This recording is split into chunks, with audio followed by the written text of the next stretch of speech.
This is your reminder that the BBC has yet to address the consistent transphobic leanings in its news coverage, and while the team behind Doctor Who is not connected to this in any way since this is a BBC-owned property, I'm going to keep pointing it out until the problem gets resolved. Links in a pinned comment below if you don't know what I'm talking about. I'll stop saying it when it stops being a problem.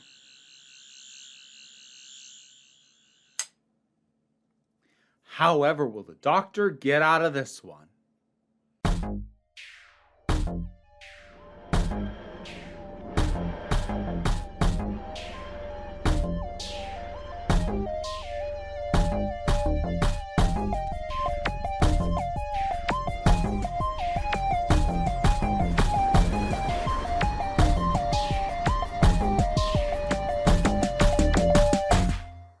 Hey there, folks. I haven't done a Doctor Who list in a little bit. I don't mean like a ranking of stuff that had come out recently, but I mean like just a frivolous list because they're fun.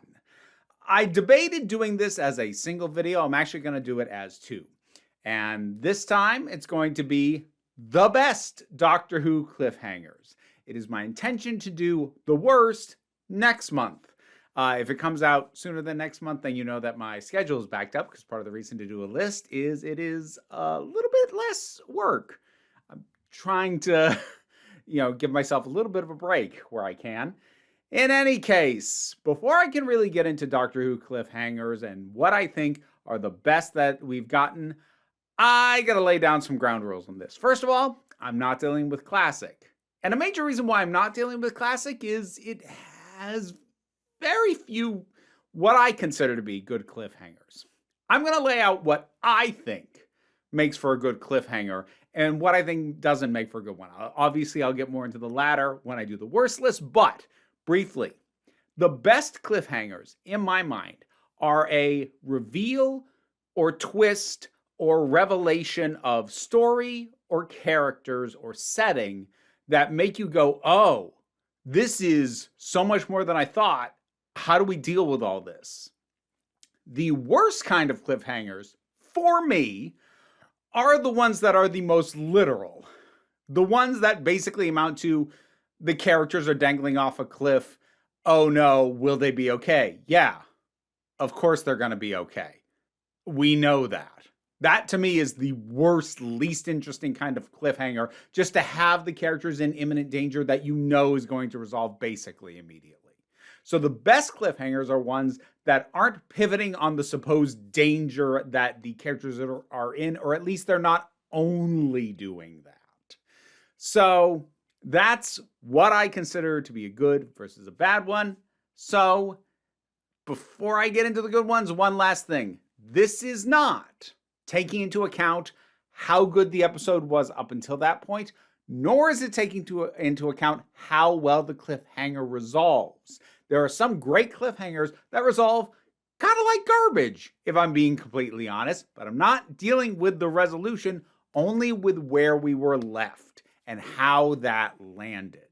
Now, I'm not going to say that the episode up until the cliffhanger has no impact. It has a little because a good cliffhanger is going to kind of build on what had been going on in the episode, but I am not taking the overall quality of the episode up to that point into account if I think the cliffhanger is still really good.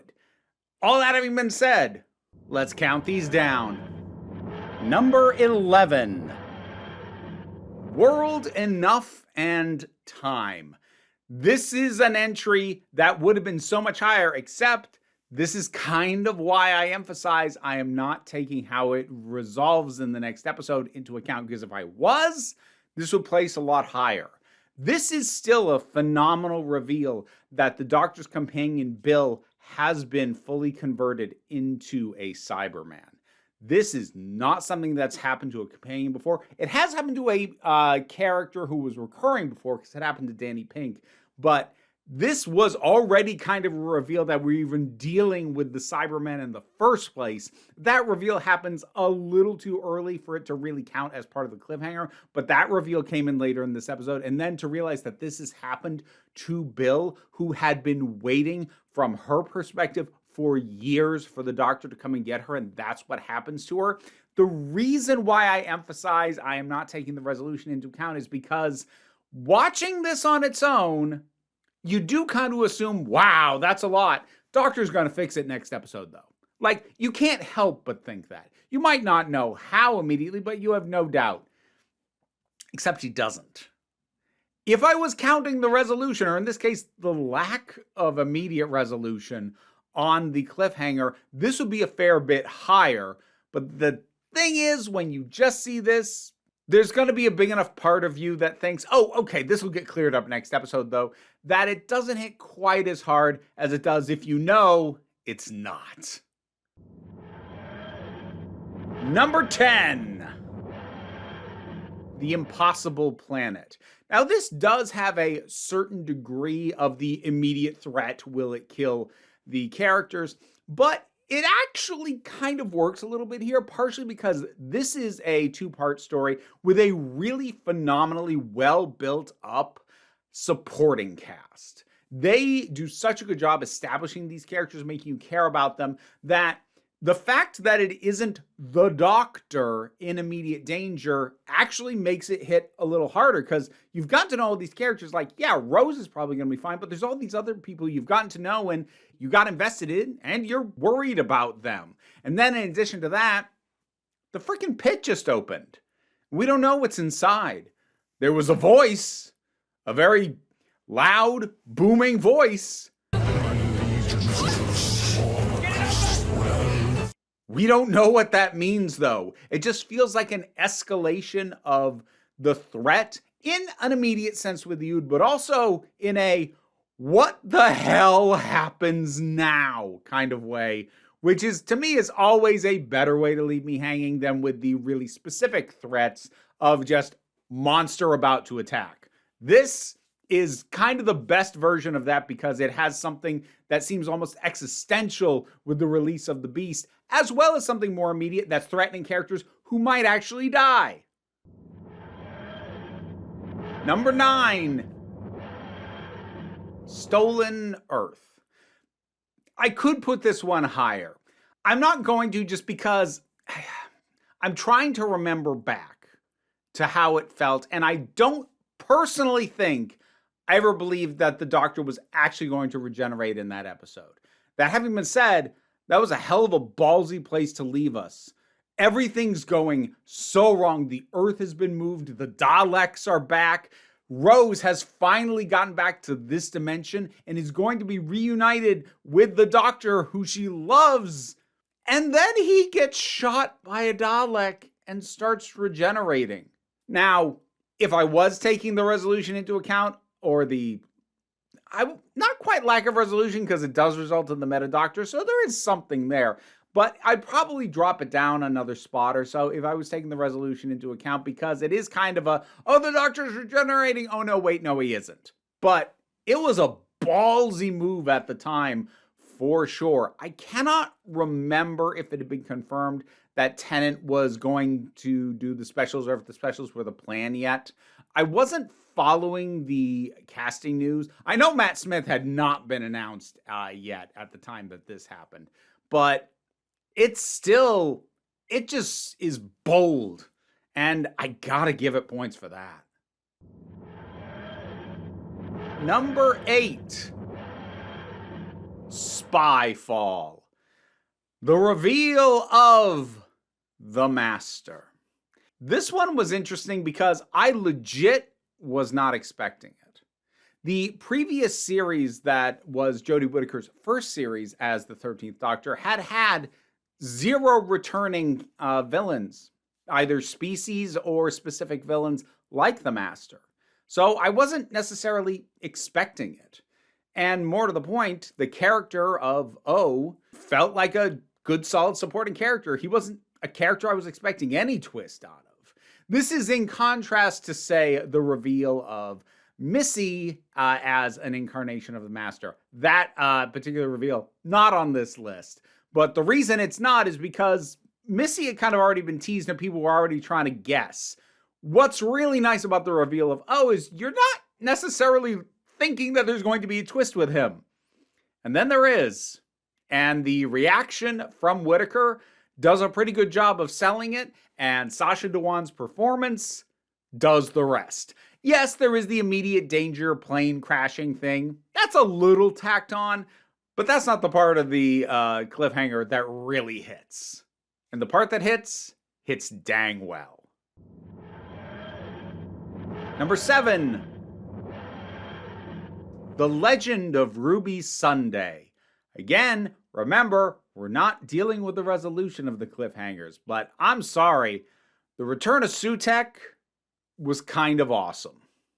And I will continue to argue that while it obviously hit harder for those who knew Pyramid of Mars and know the classic Doctor stories from which Sutek originates, I still feel that it was presented in a way that sells the threat of this character pretty well regardless, because it puts him in context of the Pantheon characters we've already had, like the Toymaker and Maestro. So you put him in that context and then say, God of Death, okay, yeah, we are definitely in big trouble. You add to that Harbinger being revealed. You add to that granted, the Sutek, like that thing is a little cheap, a little bit, as far as anagrams go. Like, you literally had to change the C to a K to make it work. That's not really an anagram.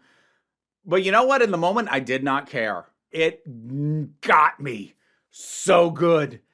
And while I'm not sure that that particular design for Sutek works when we get to the next episode, as an initial reveal, I'm sorry, this kicks ass. Number 6, Army of Ghosts. So we've already gotten our reveal of the Cybermen, and we think that's what we're dealing with. We think that's going to be the threat. The ghosts across the world are actually Cybermen that are working their way into this dimension, into this reality.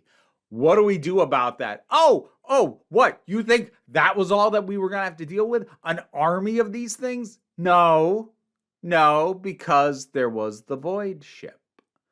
This hollow sphere that didn't have mass or volume or a temperature, that suddenly opens up, and we have the return of Daleks. Daleks that had been, at least to viewers at the time, pretty thoroughly disposed of at the end of the first season.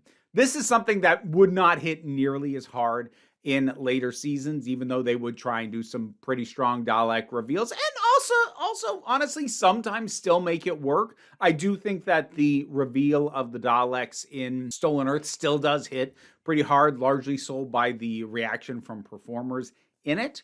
That having been said, this one in Series 2, it hits in a way that the later ones can't, because it was the first time they came back after what seemed to be total destruction, and it was just a few of them, but it didn't matter.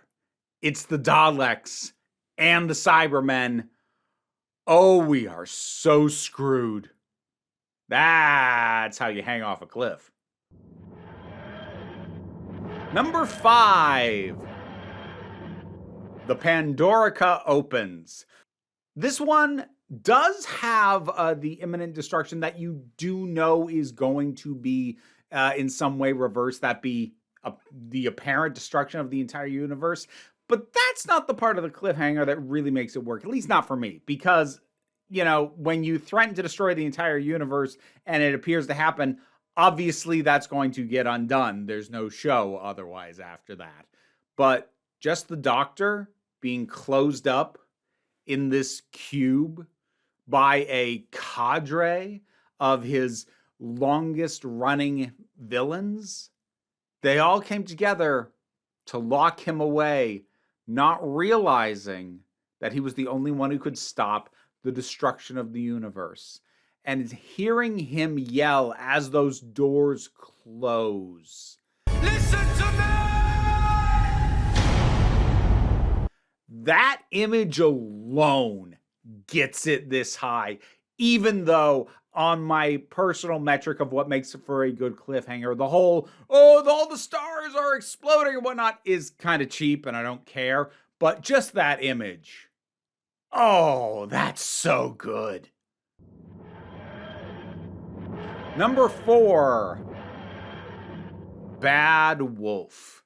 This one this one's kind of extra special because, yes, we have the reveal and the return of the Daleks after we had previously been told there was only one left, and we saw that one die. But what's really nice about this one is it's less of a cliffhanger about the danger to our heroes. It's more of a cliffhanger for the Daleks because the Doctor just threatened them. And doesn't that scare you to death? Yeah, it's me, and I know how to deal with you. Bring it on. That hits really hard because it is kind of standard for a cliffhanger for the heroes to be, oh my gosh, how do we get out of this? But when instead you have one of the heroes going, oh, it's you lot. Okay then. And seeing them appear to at least slightly panic, yeah, that works. That really works. Number 3, Utopia. Longtime viewers of the channel knew this one was going to rank high. We're probably expecting it at number 1, to be honest. But this one's so good. Somewhat like the reveal of as the Master back in Spyfall, we have here Professor Yana, a character that we have had the time to get to know. And Derek Jacobi is so endearing as the character. You can't help but love him. And then the fob watch gets opened. And something's different. Something's changed. And that turn to the camera, and he's just so cold. Just from the look on his face, much less the actions he starts to take. But that's not all that makes the cliffhanger. Because Tennant's performance of realizing and panicking that there is another Time Lord and worried at who it might be. The Master has regenerated. We see it happen. And yes, I am counting the reveal of the Master as part of the cliffhanger, even though it happens and there's still kind of a chunk of a scene after that. I don't care. I'm lumping it all together. And we have John Sims' Master stealing the TARDIS, leaving them in the far-flung future on a world that's about to die, surrounded by things that are going to try and kill them. And do we know they'll get out? Yeah, for sure. But the Master's back. And a bit like with Sutek, I didn't know who the Master was at the time, but the show sold that this was a huge deal and was dangerous. I hadn't gone back and started watching Classic Who yet when I saw this, so I didn't know who this was, but it sold that it mattered, and it sold it so well. And it's damn lucky I'm not counting resolutions, because it basically just pretends there wasn't one, and has the characters just show up on present-day Earth to just deal with the Master then. But we're not holding that against it, so it gets to be here. Number 2, A Good Man Goes to War. I'm not going to lie, I almost forgot about this one because it does stand out among cliffhangers, and some might even argue that it isn't one, but I do think it counts. The reveals at the end of this episode leave so many questions and leave you aching for the next installment. I think it is absolutely in the spirit of a cliffhanger, even if it's a little atypical, because it doesn't leave the characters in a situation that requires immediate resolution. It reveals things that require further resolution and further exploration, absolutely, but it's not like we're going to come back right where we left off the way most cliffhangers will, which is actually why I initially forgot to include it in why this is a top 11. Following what is very much an emotional roller coaster where it feels like you're watching the Doctor come in to save the day after some really devastating stuff that has been happening with Amy lately, and he feels completely on top of it, only to get the rug pulled out from under them, but then to end on a far more hopeful note as we get the reveal of who River Song was. Part of what's great about this is, while that was lingering in audiences' minds that that was something we would find out more about, I'm not sure how many of us were actually expecting it to be a shock who she was. I, for one at least, was not actually expecting a twist revealed. So to reveal that she is in fact Amy and Rory's daughter, and to do so with this magnificent musical build-up.